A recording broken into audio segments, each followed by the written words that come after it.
if you close your eyes.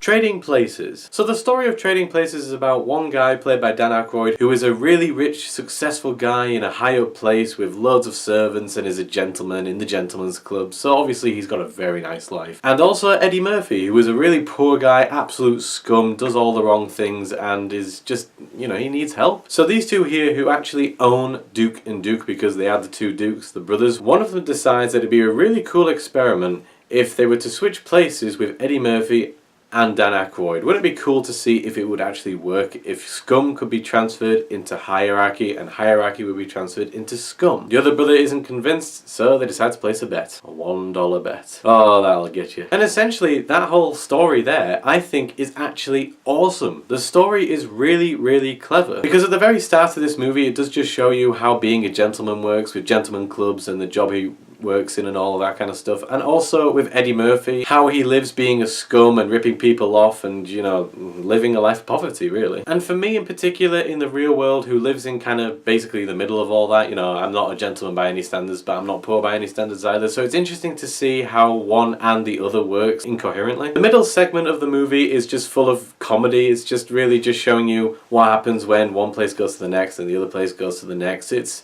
interesting to see how it all plays out, but it's mainly got the comical elements in there, which are absolutely hilarious, by the way. As a comedy, it is genius. I can't deny it. And the ending is also brilliant. The ending is really, really clever. Just the way that the two, Dan Aykroyd and Eddie Murphy, manages to get rich and make the Dukes very poor is very, very clever. I did enjoy that. I have to say, I would not even dare work at a trading place like that, even though I can't, because the Twin Towers is gone.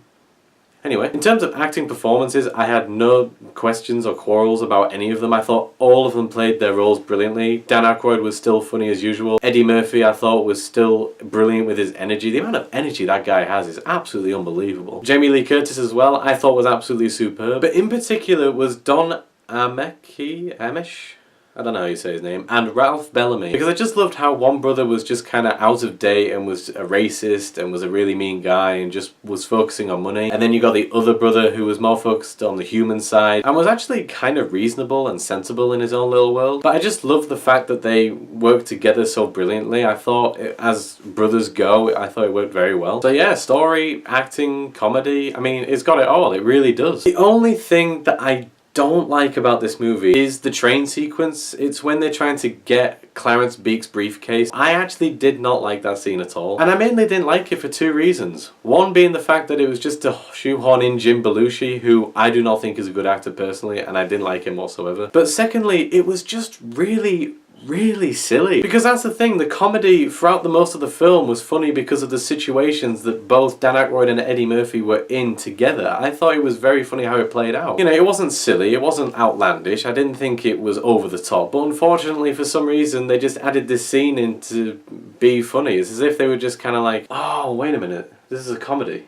Is this funny yet? To me, the whole train sequence just felt out of balance, misshapen, and I mean, yeah, for a story purpose it does serve its use because obviously that's how they get the briefcase, but for a comedy purpose I think they just took it way too far. In terms of Clarence Beeks though, played by Paul Gleason, I thought he was absolutely fine as well. God, he was everywhere in the 80s, wasn't he? Breakfast Club, Trading Places, Die Hard, I mean, Jesus, he was everywhere. But guys, Trading Places I feel is one of the greatest comedies of the 80s. I think it's really clever, I think it's brilliantly directed by John Landis, and I will say that Trading Places is a movie that I'm going to be putting on the top shelf.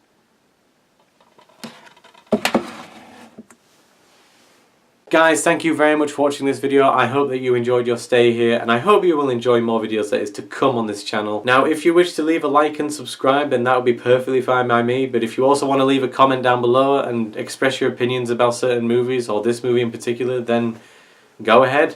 I want a good conversation. And in the meantime, guys, I will see you in the future.